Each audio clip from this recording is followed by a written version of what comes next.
شما گفته بودین که گیاهخوار هستین، با ویژیتریان بودن میشه عضله ساخت یا اینکه 100%.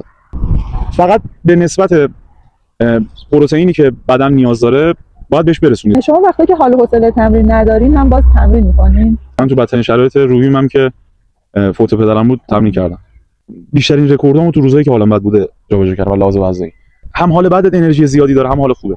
من سعی کردم اون حال بدرم تو باشگاه انرژیشو تخلیه کنم. چند ساله که تمرین میکنین؟ حدوداً 15 ساله. برای کسی که تا حالا هیچ ورزشی نکردن و میخوان که شروع کنن و فکر میکنن که نمیشه، چه توصیه‌ای دارین؟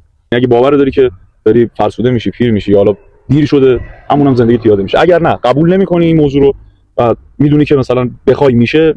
اگر وقت ندارن، چون خب شرایط زندگی مثلا تو ایران یه جوریه که خیلی باید کار کنه حالا هر شخص. اگر وقت ندارن، پیاده روی بهترین گزینه‌ایه که میتونن انتخاب کنن. اگر وقت دارن، به نسبت علاقه‌ای که دارن برن سمت اون ورزش. خیلی ممنونم ازتون. مرسی که وقت گذاشتید.